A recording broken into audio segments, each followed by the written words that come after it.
it's 6 o'clock. We're going to call the March 1st, 2023 Planning and Zoning Commission meeting to order. Staff, are we in compliance with the Iowa Open Meetings Law? Yes, we are.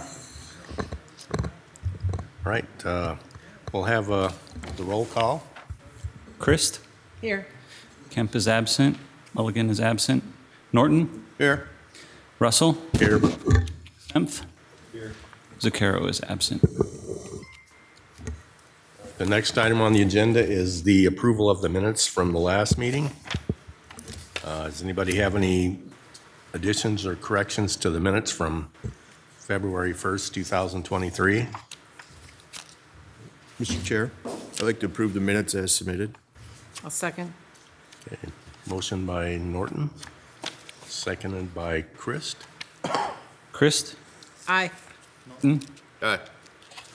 Kempf? Aye. Russell? Aye. The next item on the agenda is an action item for a site waiver for Aldi's. I'm going to go through the procedure first. The applicant makes a presentation, then we receive the staff report, then the commission considers the item. There'll be a motion and a second, and any further discussion, and then we'll vote on the item. With that, is there someone here to make a presentation? Please introduce yourself, give your name and address for the record, please. Good evening. Mark Seidel, Pinnacle Engineering Group, 20725 Watertown Road, Brookfield, Wisconsin. Here on the behalf of the applicant, I am the civil engineering consultant that worked on this project and was in charge of the on-site improvement plans and the general infrastructure plans. I'd be happy to answer any technical questions you have as to our request for variance or an exception. It is for I believe it's less than a 7-foot landscape buffer along the west side of our parking field. And for reference, this is between the existing Starbucks building and I think right now it's a Subway currently. So that, for context, is the project site. And like I said, I'd be more than happy to answer any technical questions you have. And I appreciate your time. Does anyone have questions for the applicant while he's at the podium?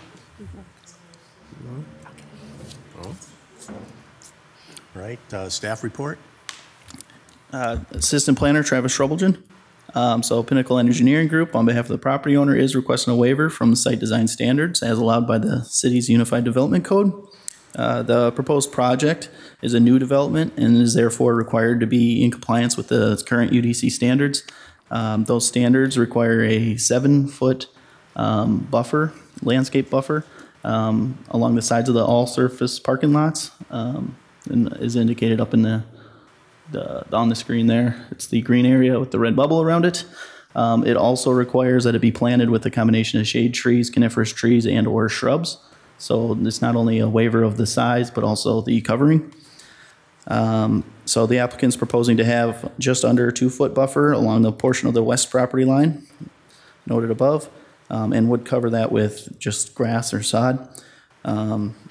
The waiver itself would be limited to the location indicated on that diagram and would not apply to the remainder of the property. The applicant is proposing also to provide two separate drive aisles within the portion of the parking lot, one of which is 28 feet and one is 25 feet.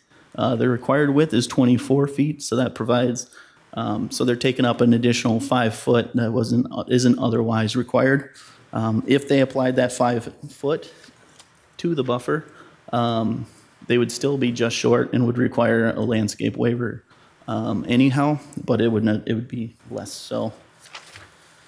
So the UDC specifically allows the Zoning Advisory Commission to grant a waiver from site design standards as may be reasonable and within the general purpose and intent of the site review and approval provisions if those literal enforcement of one or more of those provisions is impractical or will exact an undue hardship because of the conditions of the site.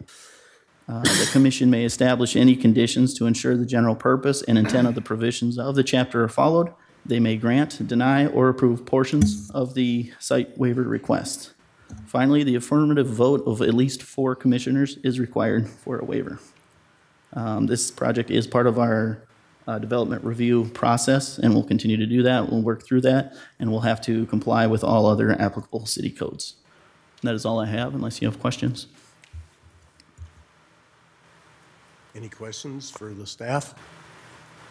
I don't have a question for the staff, but I would like to ask the applicant a question after hearing that. Okay. Is that okay? Yep. Yeah. So as they mentioned, there's additional footage in the drive line that you could use to extend the buffer. What's the reason for not even extending it like 2 feet, 3 Sure. feet from where it is now? Yeah, and that's a great question. Thank you for bringing that up. So I want to step back to when we first started looking at this site. The national grocer we're working with, they really like to see 30-foot drive aisles just for truck backing up movements, turning movements, and safety for pedestrians. So when we started looking at this site further, we understood, hey, we understand the zoning code is not 30. It wouldn't allow 30. So we started shrinking it, and 28 is the bare minimum to allow their delivery vehicles into the site to be able to back down into the truck dock. So for, just for knowledge, it's not just a small box truck. These are full-size semis that they are delivering on occasion. So as to that, it's a 28-foot. That's already the bare minimum. There's also some concerns about that. And then the second drive aisle being 25 versus 24. We looked at that as a practicality standpoint. Do you make that 24 and give an additional 1 foot buffer, or do you make that drive aisle 1 more foot bigger, and then you give these drivers who are going to be afraid of pulling all the way forward and encroaching into the Starbucks drive-through? So we made that decision internally. Let's give them an extra foot of drive aisle just so they're not sticking out, they're not getting hit, things like that. Does that answer your question? Yep. Yeah, it does. While you're there, what are you planning on putting in this space in terms of a fence, screening? So right now, the landscape plan shows just small, let's call it turf grass. We're absolutely open to putting some low upright, let's call it some grasses. I know there's some limitations for shrubs and trees, between the property lines, how much they need to grow and how much planting they need. Mm-hmm. So we would definitely be open to, suggestions if there was small upright grasses or something, just almost a visual barrier. I'd be more than happy to do that. Okay. I guess I'm more thinking along the lines of a fence. The reason being is we went through this exact same scenario on the other side of Starbucks. Mm-hmm. They originally had 3 feet, and the next thing you know, it's down to 18 inches. Trucks are hanging out into the drive aisle. I guess what I'm trying to do is avoid creating that exact problem. Where these cars parking, theoretically you hit the front of your car, bumps over 2 feet, but if we're less than 2 feet, we're gonna be impinging into their drive-through lane. Mm-hmm. And that's gonna be a problem. That was what I was thinking too, like we had Starbucks have that Yep. fencing They there had to that. keep them from encroaching in it. Right. I would like to see that same. I think this is a very similar situation. Can you reference where are you speaking about the Starbucks fencing? I'm just not familiar with the area. I'd like to take a look at it When you drive into Plaza 20, Sure. on both sides of that main entrance in, there's a fence. Okay. What size or material type is it? Does anyone It's know? square steel tube, maybe 3 feet high. So It's nothing huge, nothing elaborate. It's not an 8 foot high wrought iron fence with gates and all that other crap. It's just, sure. it's an actual, it's a nice looking guardrail. Yeah. Sure. Just something to keep cars from bumping beyond. It gets damaged frequently, but something's got to stop people from hanging out over that curb line. Sure. Would this commission be willing to let us work with staff to provide a fencing There. material and type to? Oh, thank you. There. I honestly, I don't care what the fence looks like. Sure. I think there needs to be something there, a physical barrier. And you brought up all the points there are with vegetation. It just gets bigger and bigger, and you got a problem. You've got columnar grasses. Yeah, but I mean, if you got grasses, they're just going to get tall, and then you chop them down in the fall, and it's nothing for 6 months. So, I don't know. I think that's your best shot, but that's my opinion. I would agree. Pat, do you think taking a foot off of that drive aisle would make any difference? It's 6 of one, half dozen the other. Right, I was gonna say, if you're gonna put a fence, then you might as well, 2 feet versus 3 feet is not gonna Yeah, make a difference. right. I was going to see if there was one or the other. I wouldn't, the thing is, it's nice that there's at least an extra foot back there because with the fence, it's gonna keep cars from encroaching forward. But it's gonna, Right. drivers are gonna be more in the tune of keeping their butts back. Yeah. Yep. Okay. Is that, That makes sense. I don't to know. me. I'm just trying to keep problems from happening. We'd love to work with staff on that and come up with a fencing solution. I just don't know what that looks like currently. I guess I have a question for the other commissioners. And in terms of the appearance of the fence, would you want it to be consistent with Starbucks? I don't care. No. It's a totally separate. doesn't really matter. It's a separate Yeah. project. It's a separate owner. It's a separate, All right. everything else. I don't care what it looks like. You know, aside from it being a big, you know, if in Yeah. 10 years it's just one big rusty mess, then that's a problem. But, Yeah. you know, it's got to be well kept. But, Yeah. you know, Any as far other as whether it's vinyl or Questions for, whatever, Yeah, I I don't don't have a strong opinion on it either. I mean, I do feel like it should look nice, but yeah. right, if there's any other discussion? I'll entertain a motion, one way or the other. Should I make that? Sure. Yeah.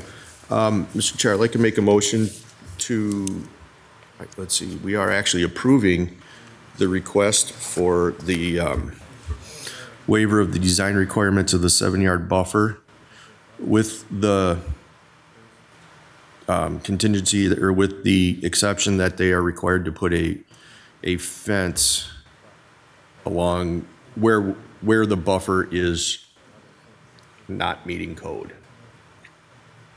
Is there a second? I'll second. Will you make that sound good? Thanks. Standard. Perfect. Motion by Norton, second by Chris. Roll call, please. Christ. Norton. Aye. Semp. Aye. Russell. Aye.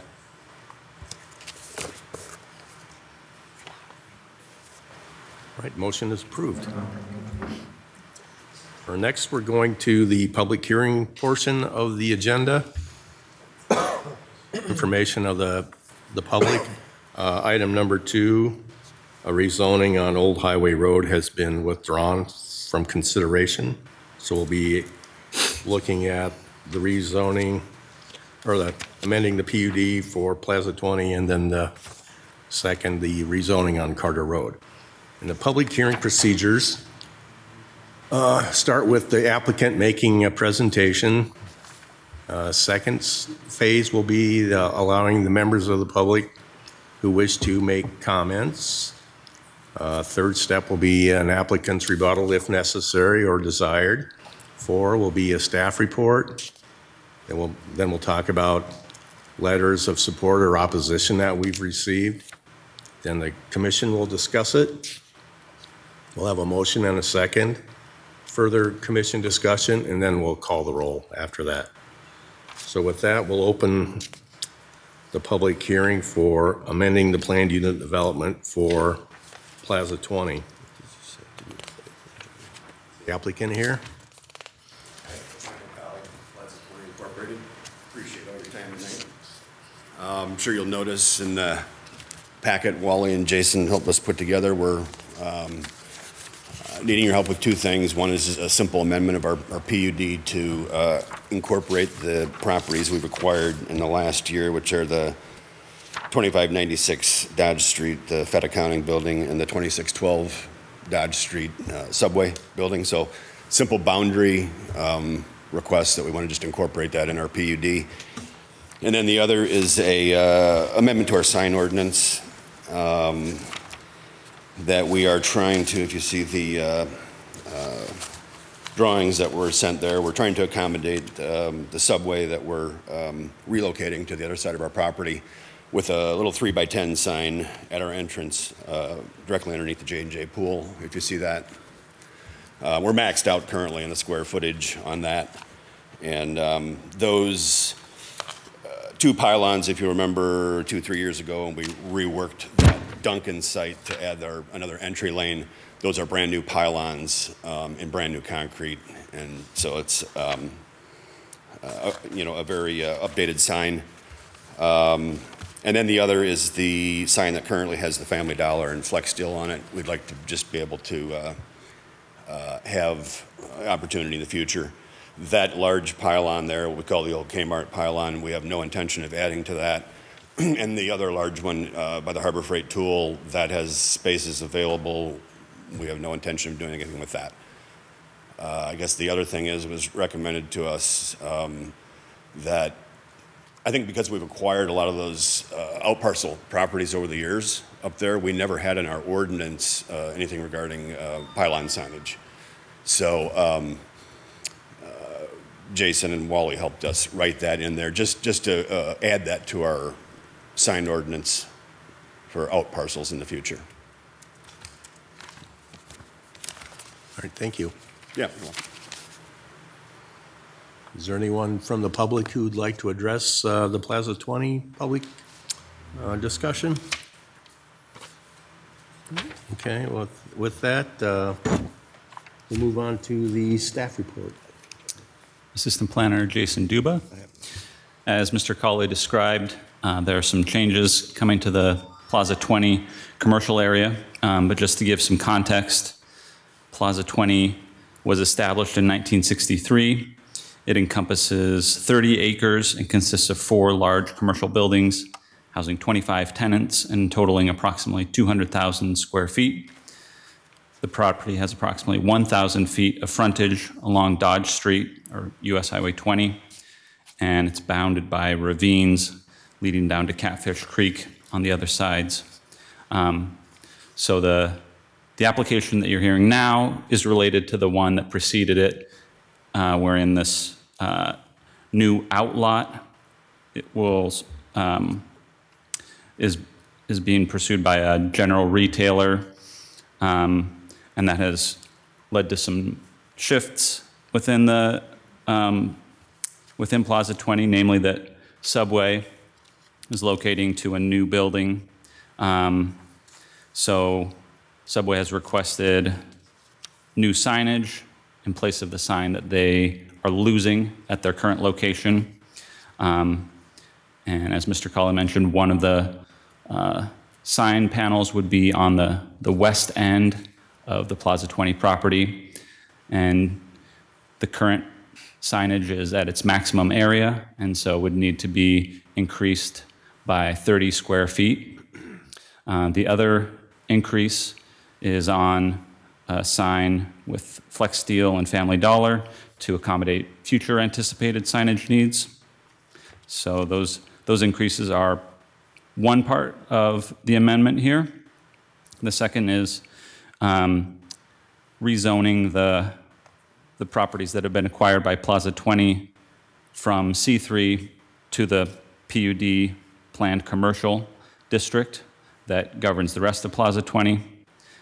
And then the third is to establish a new sign category for the outlot that we've been describing.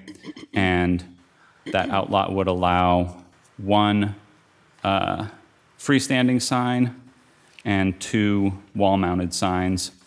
And the bulk regulations are included in the new ordinance. Thanks. Do we have any letters of support or opposition that we should include in the record? We received one letter, more of a letter of inquiry, just curious about what was being planned, not in support or opposition.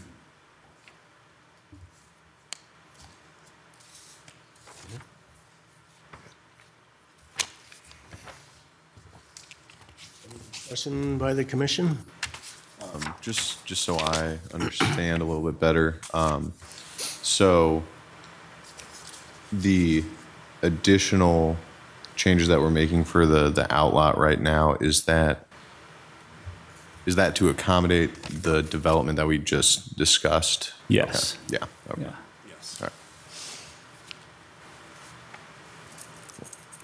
Any other discussion? If not, I'd entertain a motion. I'll make a motion to amend the Plaza 20 planned unit development signage regulations and boundaries as requested by the applicant. I'll second that. Christ, Aye. Norton, Aye. Semp, Aye. Russell. Aye. Motion is approved. That'll go. This will go on to the March 20th City Council meeting for a public hearing.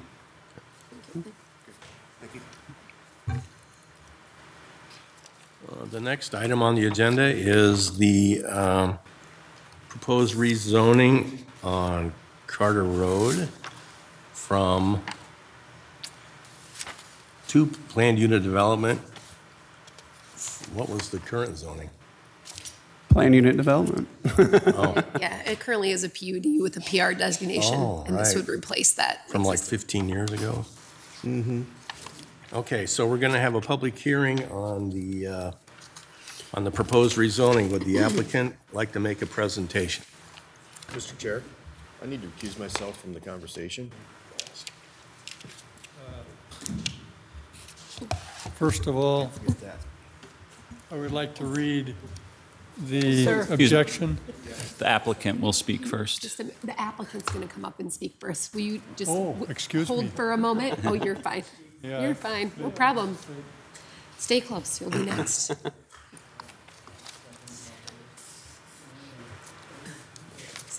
Thank you for your time. Kevin Oberbreckling, CK Construction, CK Development Group.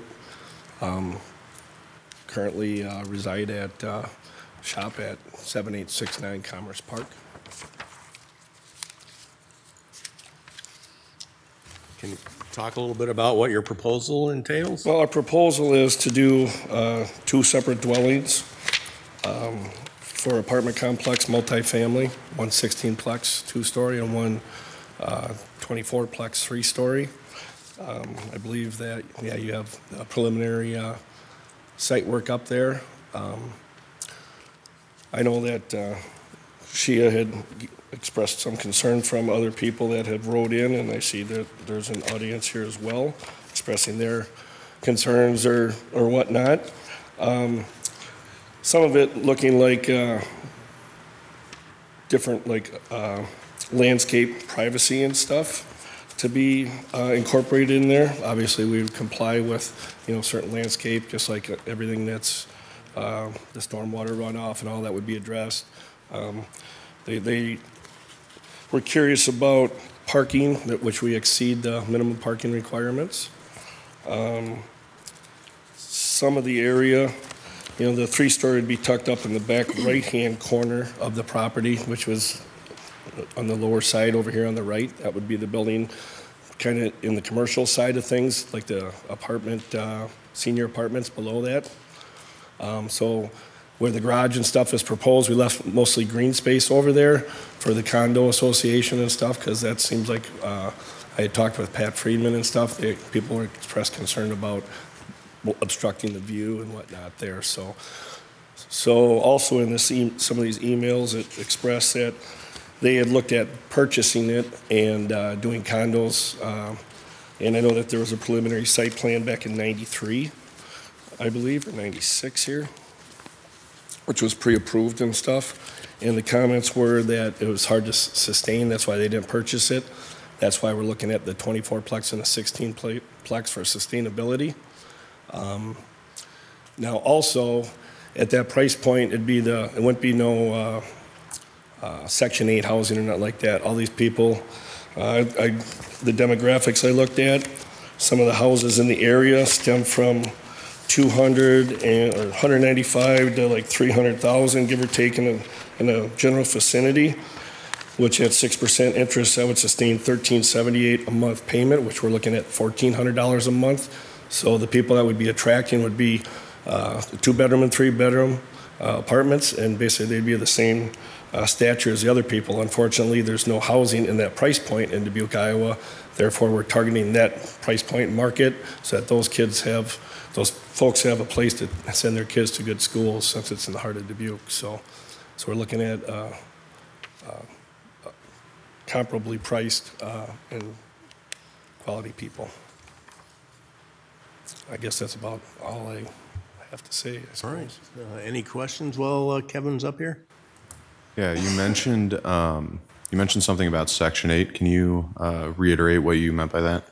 Well, I think that somebody expressed like low-income housing, and I do not plan to do low-income housing. I just plan to keep it the fair market value housing. Okay. And now this is a complex that we plan on building. We have 6 guys that are gainfully employed through CK Development Group and CK Construction. So it's all local, tax dollars, sustainability, everything locally. And we plan on holding on to the building, not selling it. And my son will, someday take that over in the future. Okay. So. Thank you. All right, thank you. Okay. Thanks. Right, at this point, we'll entertain comments from the public on the application for rezoning. Please state your name and address. I want to begin. My name is John Martin. I live on Hickory Hill, 2725 Hickory Hill Street in Dubuque.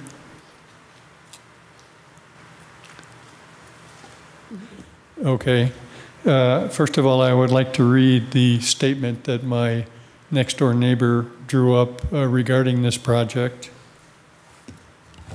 We, the undersigned, object to the building of a 40-unit apartment complex which is proposed for Lot 2, St. Mary's Place, number 4, Dubuque, Iowa, excuse me, for the following reasons. The density of people and cars goes beyond what is reasonably safe for the existing residents. Traffic issues with the close proximity of 2 schools already tax the traffic system during the hours of 7:30 a.m. to 9 a.m. and from 2:30 p.m. to 4 p.m. Several cul-de-sac neighborhoods, each with only one exit, all convene near the proposed complex's entry-exit ramp.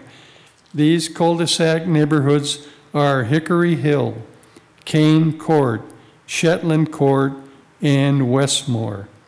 With an additional 40 units, there could conceivably be up to an additional 80 vehicles without enough parking provided and all trying to use the same access. It is conceivable that residents will try to use on-street parking. I have some comments now that I would like to make. I found out about this on a Monday, and I only had Monday, yesterday, and today to speak to my neighbors in this neighborhood. And first of all, I believe that's unfair to us who are opposed to this project, because most of those people are working. Half the doors that I rang the doorbell, the people were gone, they were working. I did get to talk to some people, and because of that, my efforts, I was able to get a total of 52 signatures. And of those 52 people, I talked to one other person that would make it 53 people total. That person said, I don't care. She didn't say I'm opposed or in favor of it. She said, I don't care. 52 of the people were emphatic. What they said, this is definitely not a good idea for our neighborhood. Just the number of cars alone, the traffic that we have right now is, it's at the max right now, especially when school begins and when it terminates. Wahlert High School and the other school there, it's very difficult to get in and out of your street, our street, Carter, Hickory Hill, and the other streets. The traffic is going to be tremendous. Basically, I think that is our position on this. And I would like to pass this on to you so that you can study that. Thanks. You mentioned there were 52 signatures. I'm curious, how many properties would you say were represented by those 52? Were there 2 signatures from one property in some cases? No, generally, there are a couple that are double, husband and wife signed. That's one structure, but there are a lot of them that just individual people like myself and my neighbor next door.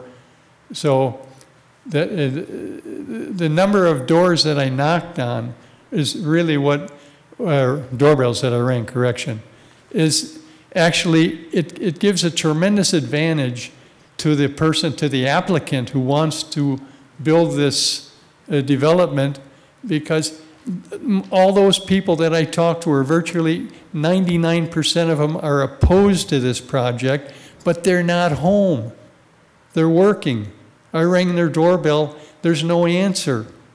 And we have only a short period of time, Monday, Tuesday, and Wednesday. I need the weekend to talk to these people.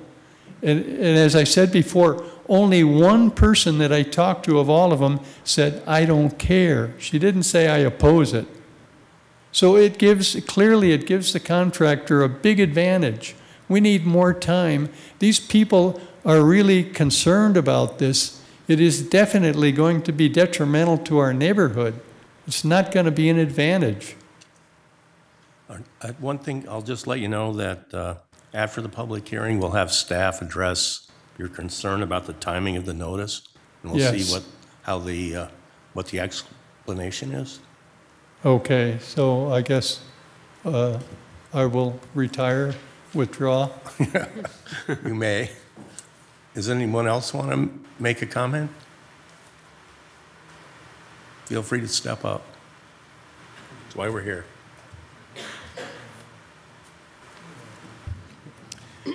Thank you for allowing me to speak. I'm Kathy Waterman, and I live at 2890 Katrina Circle. My husband and I moved here about 6 months ago, and we were attracted to the area because of the quality of the housing in Katrina Circle, in Pine Knoll, well, in the entire neighborhood, as well as the lifestyle of our neighbors. I don't know that we're opposed specifically to the construction so much as we have concerns about the number of units. A 3-story building in that elevation is going to potentially tower over the roof lines of our existing homes. And as the former speaker just said, with 2- and 3-bedroom apartments, if there's 3 friends, you could have 3 cars. So we have at a minimum 40, 60, 80 or more cars in there. The other concern that we have is what kind of transient tenants are going to be there. Is this going to be some sort of an Airbnb type thing where, you know, I rent a 2-bedroom apartment, but I rent out the other half, my other 2nd bedroom, for an Airbnb, and we've got people moving in and out three months at a time or whatever. At a minimum, and I don't know, I'm speaking for the group and I'm speaking for myself, we have concerns about this for a number of reasons. At a minimum, we would want a privacy fence around the back part of this lot to prevent anything from blowing into the Pine Knoll neighborhood, and just to have a little bit of privacy and have it be a tasteful privacy fence. Thank you. You can address that as part of the site plan. Yeah, so we'll get to that in my report a little bit too. But yes, landscaping would be a requirement of the site plan review, and I'll talk a little bit about the different steps in this process too, as well as touch on the development review requirements. So, Pine Knoll and Katrina Circle are the same property. Mm-hmm. Right. Anyone else want to provide input?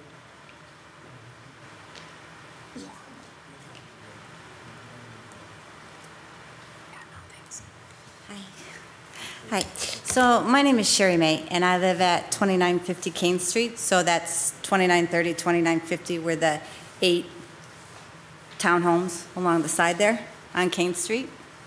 At the Okay, corner? so, I mean, Yeah. we have concerns, major concern, yeah. There's 2 groups. There's one 1 through 4 and one 5 through 8. All right, thanks. I'm sorry? Go ahead, thank you. Oh, okay. So a lot of our concerns are like the property line, is there gonna be a fence there? You know, if you put these 2 units back there and you have the garages built along the other side, I mean, our units really don't face the street. All of our units face the back. So now we're gonna get all the noise, all the lights. How are we gonna adjust with all that? Not to mention, you're going from single-family homes into all these units being put in the back. I mean, that's been single-family homes for years and years and years and years and years. So I just don't know how that's gonna work. And then what about the water runoff? Because there's quite a bit of runoff right now that we contend with because of how the land slopes. So I don't know what's going to be done about that. And then how close are they going to go to our property line in the back? I don't, I'm just asking the questions. that's all. I can't zoom in far enough to see what the dimension says. But they'll address that when they do the staff report. This, yeah, okay, there we go. So is there going to be like, The garage looks like it's 29 and a half feet. Mm-hmm. Parking lot's a little bit closer. And then the north corner of that one building is about 24 feet. Mm-hmm. but like I say, all those, the units 2930 and 2950, so that's building 1, units 1 through 4, and building 2, which is 5 through 8.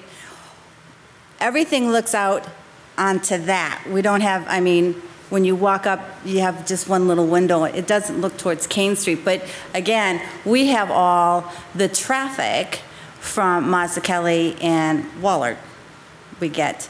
And then we have the traffic from all the side streets. I mean, you can't, in the morning and in the afternoon, I mean, if you want to leave, I mean, you got to time it so it's during school hours, because those cars don't let you out and they don't let you in. If you're coming home, you can't get in. If you want to get out, you can't get out.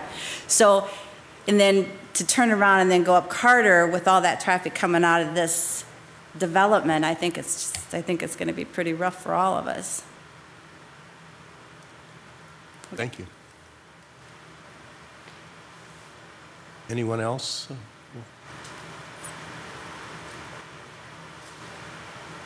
right, seeing no one else, we'll let the applicant have rebuttal if he wants to. You want to say anything else?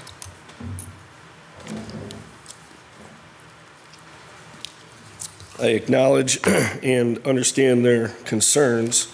There was, the association had looked at putting 16 units in there, which would also be 36 cars if you had 2 per unit, or if you had a 3-bedroom, could be 3. So basically, it's a comparable project. It's not going to stay vacant forever, whether I developed it or somebody else developed it. There are the condos around there. However, right in the corner, there's two fourplexes right in the corner, which is multifamily. And on the upper side of me, there's multifamily right there too. So, and then behind that's all commercial. So I understand that nobody necessarily likes new development, but yet it's a vacant property. It's not going to stay vacant forever. So we're trying to do what we can with the landscape, address all the stormwater issues, which we spent money on the preliminary Beezing concept, so obviously we'll comply with the city and everything. We've done other project on Commerce Park. We met and exceeded all that stuff there for landscaping and stuff. It's a beautiful project. So I guess I just wanted to address that kind of final thing. That'd be all. Any questions? Thank you. Thank you. All right, we'll close the public hearing and receive the staff report, please. Thank you. Sheena Moon, Associate Planner. I'm just going to pull up a PowerPoint here quick.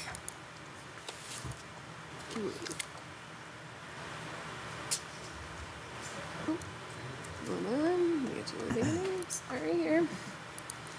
Technical difficulties. I'm not sure why you're seeing it split screen, but we're going to proceed that way. That's okay with everyone.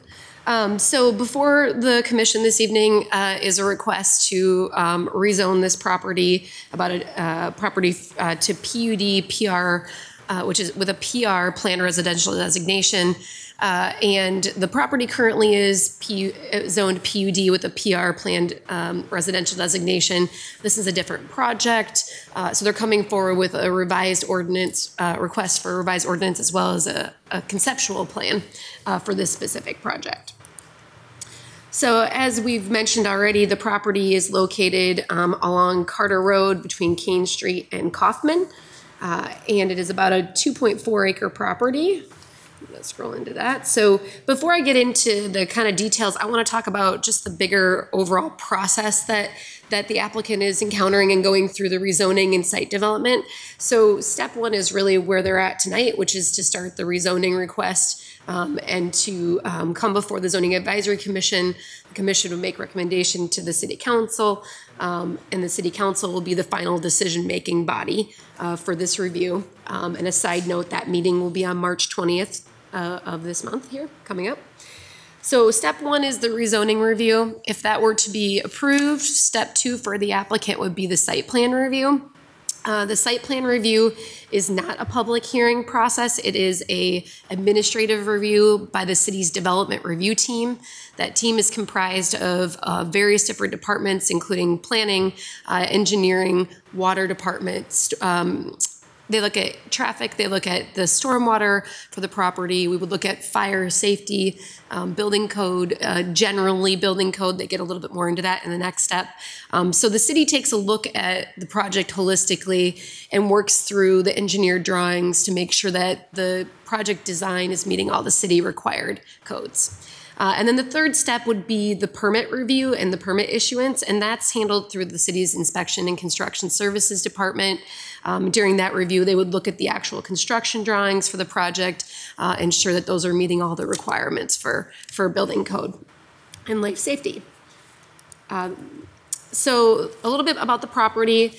The project is about 2.4 acres. It is currently a vacant lot. It has, as we mentioned, frontage along Carter Road. It is irregular in shape, and it has about a 34-foot elevation change between the west side of the property to up to the east side. There are a number of easements that exist on the property along Carter Road, as well as the northern property line and the southeastern property line that kind of pinch the development in a little bit. The property owner developer would not be able to build within those easement areas. So that kind of helps pull the development in a little bit. A little bit about the zoning history. So I'll start with I'm going to go in reverse order here. So prior to 1975, this property was multifamily. In 75, it was zoned R4 PUD, which is a multifamily residential designation as well. In 85, it was given the R4 multifamily zoning classification. And then the most recent PUDs that the applicant referenced were the first being in 1993, which was planned residential development to allow 4 different buildings, a total of 16 condominium units. And then in 1996, there was a planned residential designation approval for a 64-unit senior housing project. So a little bit about the project. I wanted to color code this site plan a little bit so it's easier for everyone to see.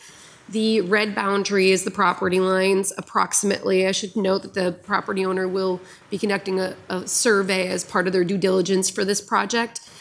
So we're working with the schematic plan here to lay this out. The area in blue there is the 16-unit 2-story building.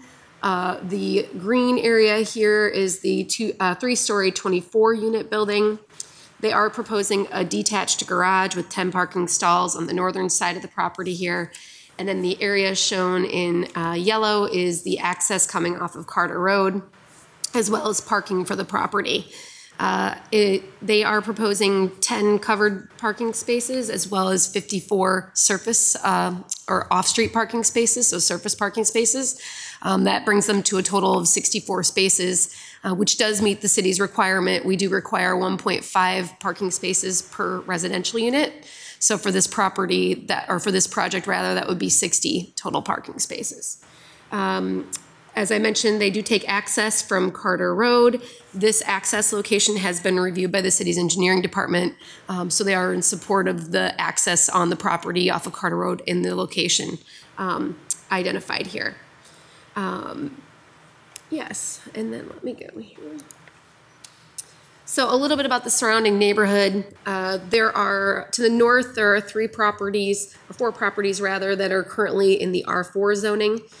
To the west and in the area all outlined in yellow here is single family.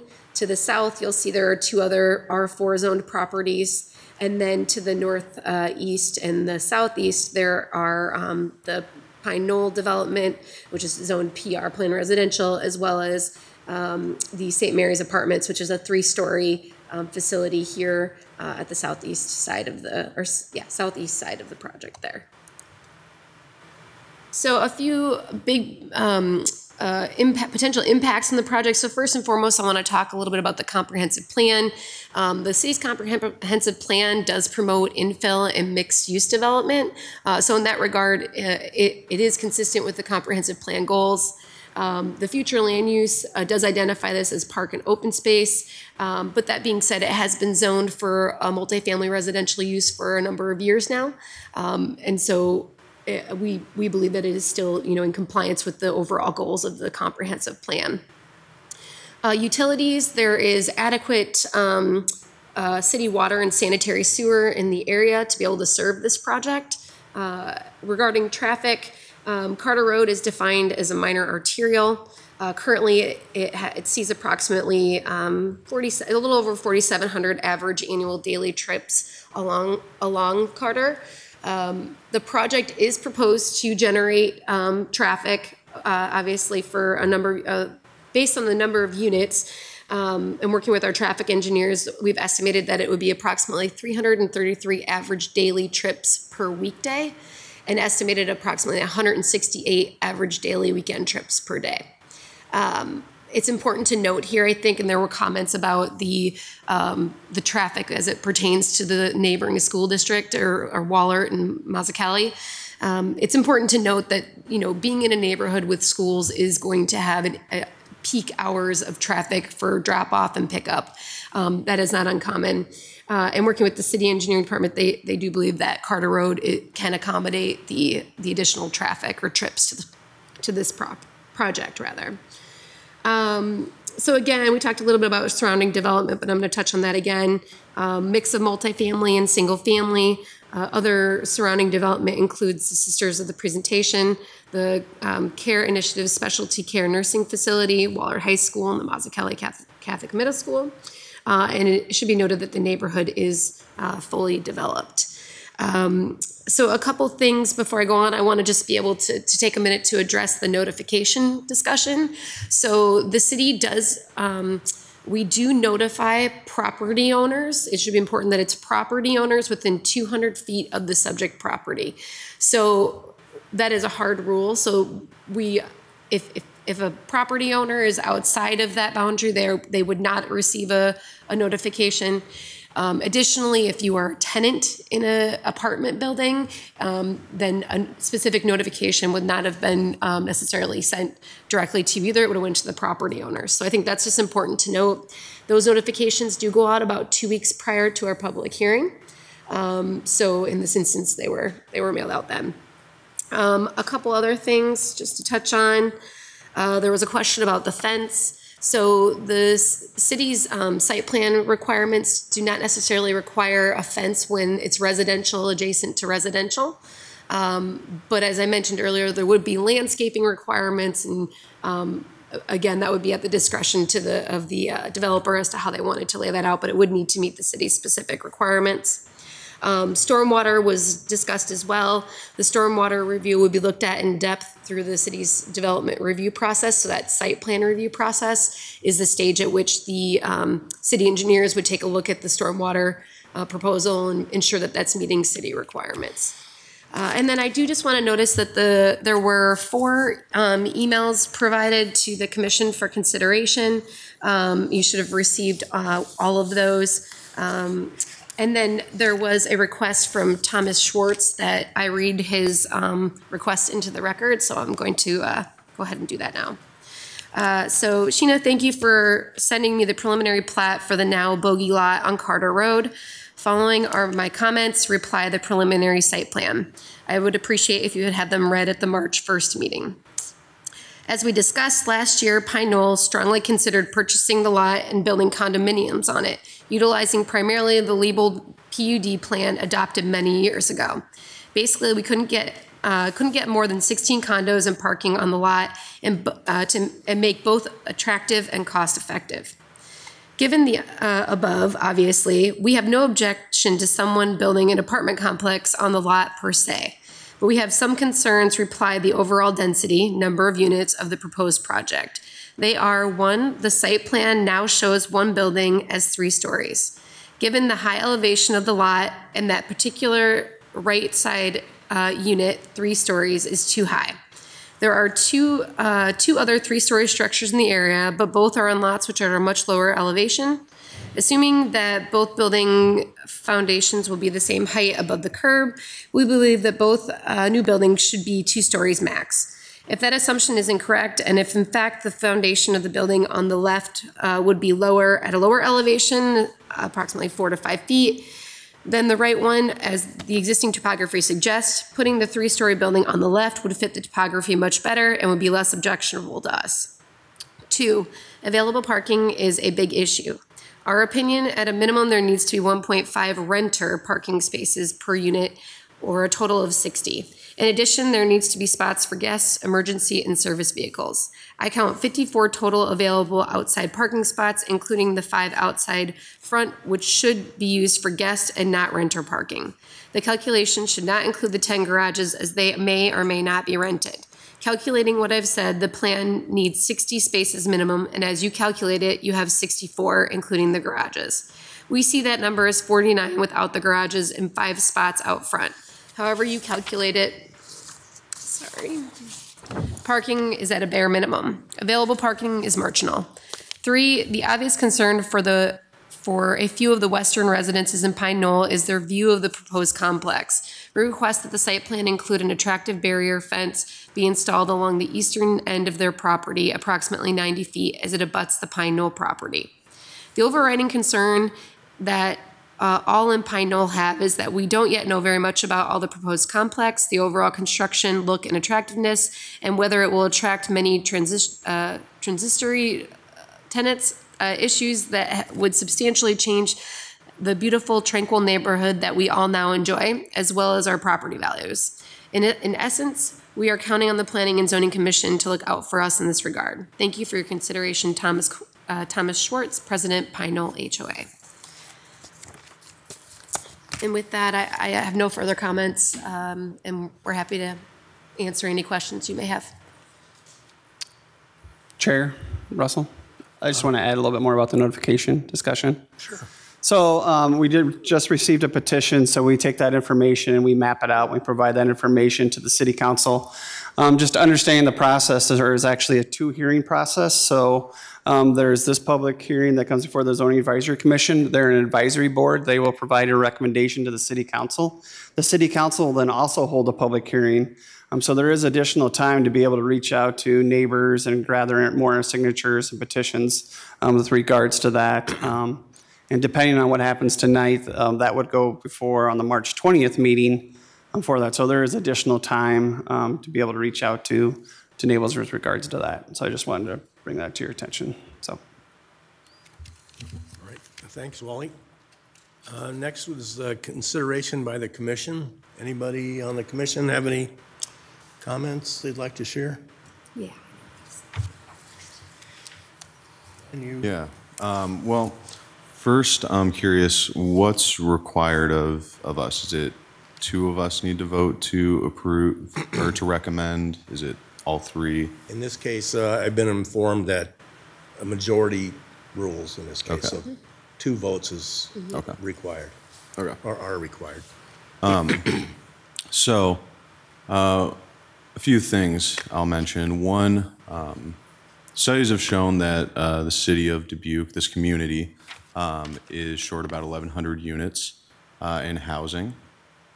In order for us to grow to meet that need, developments like this are important. I think it's also important to note that previous planned unit developments for this property were also for multifamily, whether it be senior housing or condos.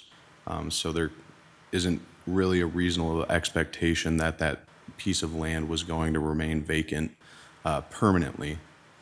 The other thing I want to mention is when the developer was up here, I think this is important. It was mentioned that they will not be accepting Section 8 vouchers.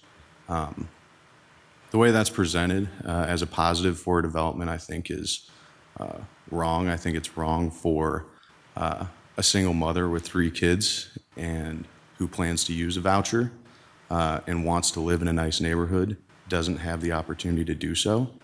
I think the developer is lucky that we are in such a housing crisis right now. Those are my comments. All right, thanks, Ryan. Martha, do you have any comments? No, not really. All right.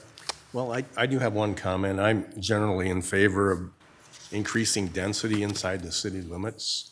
I think it's important to do that for population growth. And as Ryan mentioned, housing stock. So with that, we'll move on to, would someone like to make a motion, one way or the other?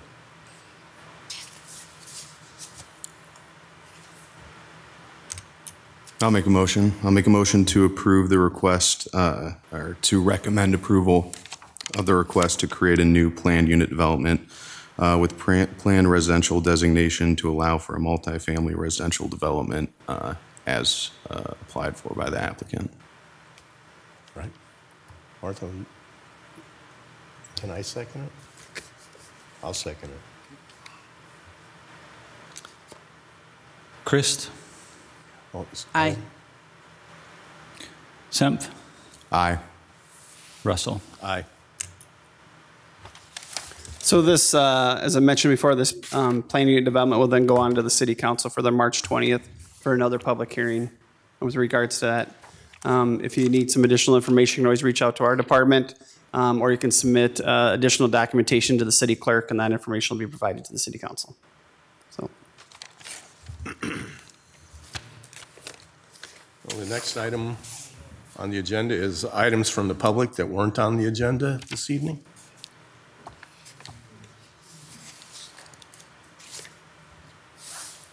Hearing none, we'll move on to items from the commission. I'd like to make a motion to adjourn. Any items from staff? Just I always just every meeting I get an opportunity. We have an Iowa State University Extension workshop that's coming up here in April. We'll send them invitations out to it, but we're inviting the Zoning Board of Adjustment, Zoning Advisory Commission, City Council, and all those members. I think some of you have attended that session in the past. It's just a nice refresher course on the basics of planning and zoning, and it's very catered to our city because it'll just be our city. They'll be at the meeting and be able to address some questions or concerns. Yes, it's not open to other opportunities. We set this up personally just for our opportunities. So, What was the date on that? is it? You're pulling it up right now. I know it was in 4 or 5 emails, 20 but It's like April. 24th, I believe. Sorry. Well, let me check here. I've got it on my calendar I've, somewhere. I've had this memorized every other time. It is the April 24th. It's 24th. Monday, the 24th, What time of day? 5 p.m. April 24th, 5 p.m. at the Jewel Operations Training Center, and we will be providing supper. So. It is a 3-hour session, so. We'll be there. yeah, I can go. Do I need to email back, or is this good enough? We'll be sending out an email and just to verify attendance. And I think, 5 p.m.? yes. 5 p.m. Hey, can we go back to items from the commission for a second? It bothers me when it's said, like tonight when Ryan said that we have, a housing thing. I think that to me, if I'm out in the audience and I hear that, to me that comes off as almost a predetermined that because the city is short on housing, when we have something like this, it's going to be approved because we're in need of housing. And I just don't want us to give the wrong impression to the people in the chamber that that's, because it just sounds like because we're short on housing issues or housing and stuff, that we're just gonna, it's a good thing. Because sometimes it's not. I don't know. It's just my opinion. I think it was just Ryan's way, sharing part of his rationale for voting for the Yeah. Okay, proposal. that's fine. I don't know. It just, sometimes it comes off, I think when we hear it, that it comes off as a predetermined, okay, we need it, so. Well, maybe in Ryan's mind, he had maybe was pretty convinced it was necessary. But I can't speak for Ryan. Okay, that's fine. It's just me personally that that was just my comment. Okay? Anything else? Move to adjourn. No, I'm good. Gonna second the motion to adjourn? I made the motion. Oh. Did I? I think you were out of order. Yeah, we were too early. I was, yeah, you caught me out of. I'll second the motion. Favor? Aye.